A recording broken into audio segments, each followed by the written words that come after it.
శ్రీమాత్రే నమః. ప్రేక్షకులకి ఆ లలితాంబిక అమ్మవారి యొక్క అనుగ్రహం పరిపూర్ణంగా కలగాలని మనస్ఫూర్తిగా కోరుకుంటూ మనం ఈరోజు చెప్పుకోబోయేటువంటి టాపిక్ ఏదైతే ఉందో, ముఖ్యంగా ఈ యొక్క అక్టోబర్ మాసంలో 1వ తేదీ నుంచి నెలాఖరి వరకు ఉన్నటువంటి గ్రహస్థితి ఏ విధంగా ఉంది అని ముఖ్యంగా ముందుగా చూసుకున్నట్లయితే, ఈ యొక్క మాస ఫలితాల్లో కుజుడు మిథునంలోని, అదేవిధంగా గురువు వృషభ రాశిలోని మనకి ఈ అక్టోబర్ మాసంలో 10వ తేదీ నుంచి గురువు వక్రిస్తున్నాడు చెప్పాలంటే. అదేవిధంగా అక్టోబర్ 20వ తేదీ నుంచి కుజుడు నీచ పొందుతున్నాడు, గుర్తుపెట్టుకోండి. అదేవిధంగా మనకి కన్యారాశిలో 17వ తేదీ వరకు కేతువుతో రవి ఉంటూ, ఈ రవికేతువులతో పాటు మనకి ఆ యొక్క బుధుని యొక్క సంచారం ఉంటూ, ఆ బుధుడు 13వ తేదీ నుంచి తులలోకి రావడము, 11వ తేదీ నుంచి శుక్రుడు వృశ్చికంలోకి వెళ్ళడము, శని వక్రించి కుంభంలో ఉండడం జరుగుతుంది. ఈ యొక్క గ్రహస్థితిని అనుసరించి 12 లగ్నాల వారికి, లగ్నం తెలియని వారి రాశి వారికి ఎటువంటి శుభ ఫలితములు జరగనున్నాయి, ఏ విషయాల పట్ల జాగ్రత్తగా ఉండాలనేటువంటి విషయాలు చెప్తుంది. నేనైనప్పటికీ కూడా చెప్పిస్తుంది సాక్షాత్ ఆ లలితా అమ్మవారి చెప్పిస్తుందని భావిస్తూ ఒక్కొక్క లగ్నం గురించి లేదా ఒక్కొక్క రాశి గురించి తెలుసుకుందాం. తులాలగ్నము, తులారాశి.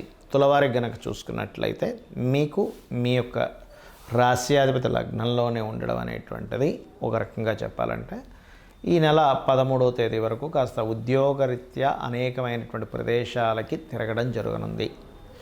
శుక్రుడు ఎప్పుడైతే 13వ తేదీ నుంచి 2వ స్థానంలోకి వెళ్తాడో భూమి మూలంగా ధనయోగము జరగనుంది. కాకపోతే ఇక్కడ 12లో రవి 17వ తేదీ వరకు ఉంటే, 17వ తేదీ తర్వాత రవి లగ్నంలోకి వస్తున్నందుకు పర్టికులర్గా ఏంటంటే ఇది కొంతవరకు నీచపడినటువంటి రవి లగ్నంలోకి రావడం, దాని మీద కుజుడు దృష్టి ఉండడం, దీనివల్ల ఉద్యోగంలో ఒక టాప్ రేంజ్కి వెళ్ళేటువంటి యోగం ఒకవైపు ఇస్తూ, ఒకవైపు విపరీతమైనటువంటి స్ట్రెస్ను కూడా ఇస్తూ ఉంటుంది, మార్పులు కూడా ఇస్తూ ఉంటుంది.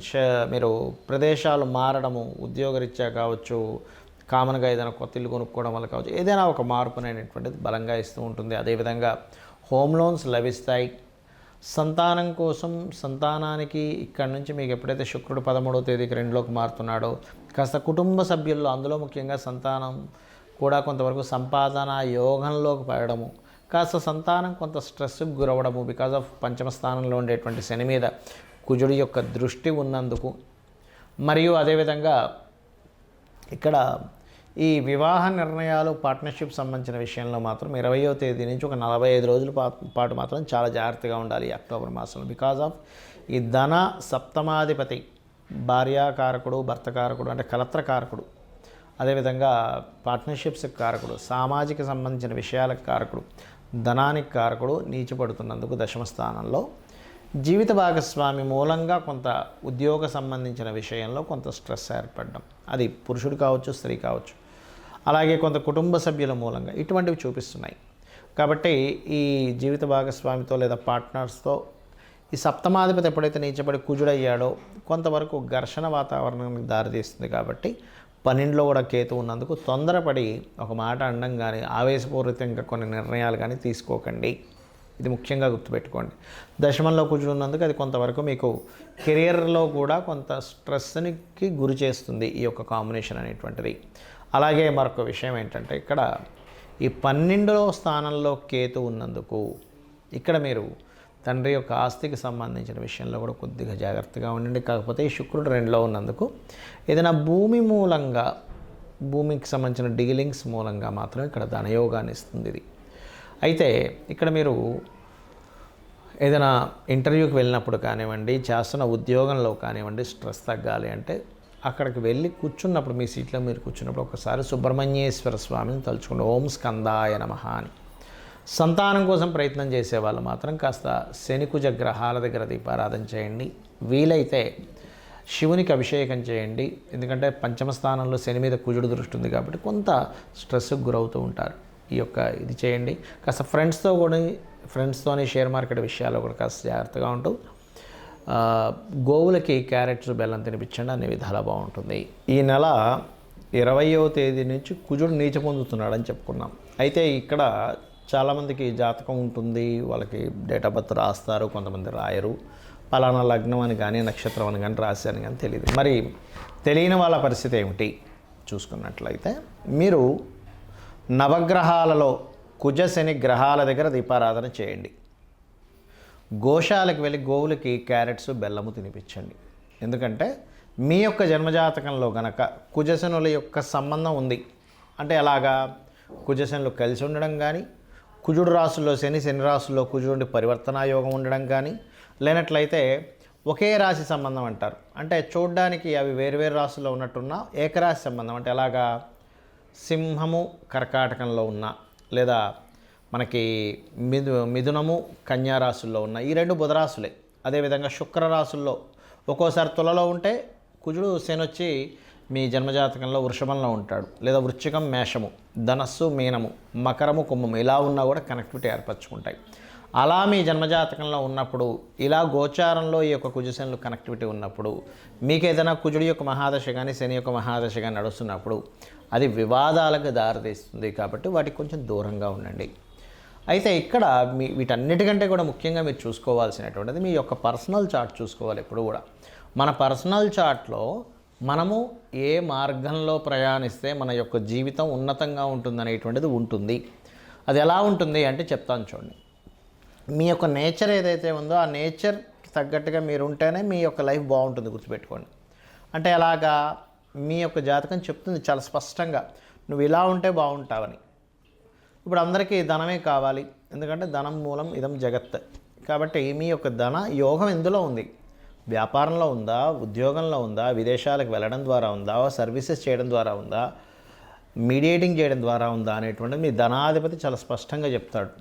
ఒక్కో వ్యక్తికి ఒక చూడండి, బంగారం అమ్ముతే ఉంటే ఒక వ్యక్తికి బంగారంలో లాస్ వస్తుంది. అదేమిటంటే బంగారంలో కూడా లాస్ వస్తుందా అంటే వస్తుంది. ఒక వ్యక్తికి చెత్త అమ్ముకోవడం ద్వారా కూడా డబ్బులు వస్తాయి. అంటే ఏమిటి, మీ సెకండ్ లార్డ్ ఏ కాంబినేషన్లో ఉన్నాడు.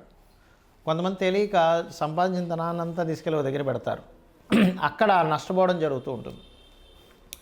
ఆ రకంగా దాదాపుగా ఏంటంటే మీకు తెలియకుండానే కొన్ని తప్పిదాలు జరుగుతుంటాయి. మీ యొక్క జన్మజాతకాన్ని స్పష్టంగా అంటే ఒక దాని గురించి సరైన పట్టున్నటువంటి మీకు తెలిసిన ఆస్ట్రాలజర్కి చూపించుకున్నట్లయితే చాలా స్పష్టంగా చెప్పడం జరుగుతుంది. ఏమంటే ఇక్కడ మీరు ఇన్వెస్ట్మెంట్ చేయండి, ఇక్కడ మీరు చేయొద్దు, ఇది ఇలా చేయండి అనేటువంటిది. అదేవిధంగా కొన్నిసార్లు కొన్ని ప్రయత్నాలు చేస్తుంటాం, ప్రయత్నం సఫలీకృతం అవ్వదు. దానికి పర్టికులర్గా మీ జన్మజాతకంలో ఏ గ్రహాలు యాక్టివ్ అయితే, ఏ గ్రహాలు డీయాక్టివ్ అయితే మీ ప్రయత్నం సాగుతుంది అనేటువంటిది ఉంటుంది. అదేవిధంగా మీ యొక్క జాతచక్రంలో జ్యోతిష్శాస్త్రం అంతా ఒక ఎత్తు అయితే వాస్తు, మీరు ఏ డైరెక్షన్లో ఉండాలి అంటే చిన్న ఎగ్జాంపుల్ చెప్తాను చూడండి. మనకి మన లైఫ్లో కూడా కొన్ని చేసే పనులు, చేయకూడని పనులు ఉంటాయి కొన్ని. అలాగే జ్యోతిష్శాస్త్రం వాస్తుపరంగా కూడా ఉండకూడని డైరెక్షన్స్, ఉండే డైరెక్షన్స్ ఒక్కొక్కరికి ఒక్కో రకంగా ఉంటుంది. మీ పేరులో ఉండే మొదటి అక్షరాన్ని వర్గుగా తీసుకొని వర్గు నిర్ధారణ పరంగా మీరు ఏ డైరెక్షన్లో ఉంటే బాగుంటుంది అంటే, మనకు శాస్త్రంలో అన్ని డైరెక్షన్స్ మంచివే, కానీ మీకేది సరిపోతుందని చెప్పబడింది శాస్త్రంలో. మీ పేరులో ఉండే మొదటి అక్షరాన్ని మీకుండేటువంటి మీరుండే డైరెక్షన్ని తీసుకొని దాన్ని క్యాల్కులేట్ చేస్తారు. దాన్ని వర్గు నిర్ధారణ అంటారు. దాని గురించి నేను 8 వీడియోలు చేశాను. పంచాంగాల్లో కొన్ని తప్పులు ఉన్నాయని చెప్పాను. మీరు అది క్లియర్గా క్యాల్కులేటివ్గా చెప్పినటువంటిది మీరు చూసుకోవచ్చు కూడా. అదేవిధంగా కొంతమందికి సంతానం ఎందుకు కలగట్లేదని కానీ దానికి ఏం చేసుకోవాలి, చిన్న చిన్న రెమెడీస్తో దక్షిణామూర్తి ఆరాధన, దత్తాత్రేయుడు యొక్క ఆరాధన ద్వారా సంతానం కలుగుతుంది. లేదా మీ పంచమాధిపతి ఎవరో తెలుసుకొని చేయొచ్చు. కొన్నిసార్లు అదే పంచమాధిపతి షేర్ మార్కెట్కి, సినిమా ఫీల్డ్కి, కొన్ని లవ్ రిలేటెడ్ సంబంధించిన విషయాలు కూడా కనెక్ట్ అయి ఉంటాడు. అలాంటప్పుడు ఆ ఫీల్డ్స్లో రాణించే యోగం ఉంటే ఖచ్చితంగా రాణిస్తారు, అందులో ఎటువంటి సందేహం లేదు. కొంతమందికి సినిమా ఫీల్డ్లోనే టాప్ పొజిషన్లోకి వెళ్తారు, అదే సినిమా ఫీల్డ్లోకి వెళ్ళడం ద్వారా డౌన్ఫాల్ అవుతూ ఉంటారు. సో అది అసలు ఎందుకు జరుగుతుంది అనేటువంటిది మనం పట్టుకోగలగాలి. అదేవిధంగా వివాహ సమయాన్ని కానీ, వ్యాపార సమయాన్ని కానీ, విదేశాలకు వెళ్ళేటువంటి యోగాలు కానివ్వండి, కొన్ని తెలుసో తెలియకో పూర్వజన్మలో చేసినటువంటి కొన్ని కర్మల ఆధారంగా కొన్ని దోషాలు ఏర్పడతాయి. అంత మాత్రం చేత ఏదో దోషం ఉంది, నా జీవితం ఇంక ఇక్కడ అయిపోయింది, ఏలినాడు శని నడుస్తుంది కాబట్టి ఏదో అయిపోయింది, సర్పదోషం నడుస్తుంది కాబట్టి ఇంక నా జీవితం అయిపోయింది అనడానికి లేదు. అలా ఎక్కడా కూడా శాస్త్రంలో చెప్పలేదు అంటారు నేను. ఎందుకంటే ఏ మహర్షి కూడా, ఏ గ్రంథంలోని కూడా నీకు ఈ దోషం ఉంటే నీ లైఫ్ ఇంకా అయిపోయిందని ఎక్కడ రాయలేదు. చూపించండి కావాలంటే. నీకు ఈ దోషం ఎందుకు ఏర్పడిందో చెప్పాడు మహర్షి.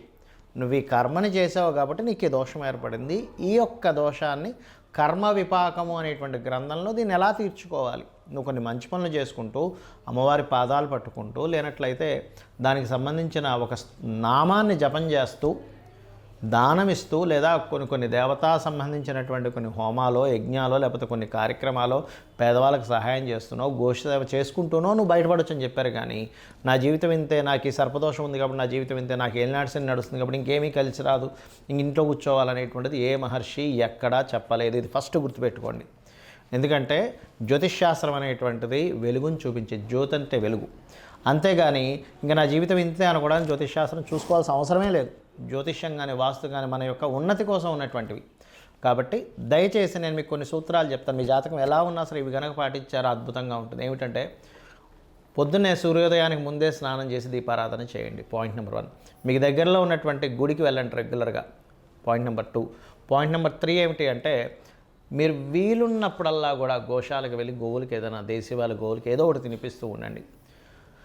4వది మీకు తోచిన సహాయం పేదవాళ్ళకి ఏదో ఒక రూపంలో ఇస్తూ ఉండండి. ఇది మీకు చాలా, లేదా పక్షులకి జంతువులకి ఏదో ఒకటి తినిపిస్తూ ఉండండి.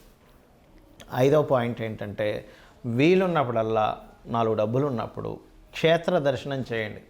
ఏ క్షేత్రంలో ఏ గంధర్వుడో, మహర్షో, లేకపోతే యక్షుడో, ఏ సిద్ధుడో మీకు తెలియకుండా సూక్ష్మ రూపంలో ఉంటూ మీ యొక్క కర్మను తొలగించేటువంటి యోగం మీకు పడుతుంది. ఇవి చేయండి చాలు. అంతేగాని ఏదో దోషం ఉంది, ఏదో అయిపోతుంది, నా జీవితం ఇంతే అనేటువంటి వాటిల్లో ఉండి అనవసరంగా మీ యొక్క జీవితాలు పాడు చేసుకోకండి. ఇవి చేయండి చాలు.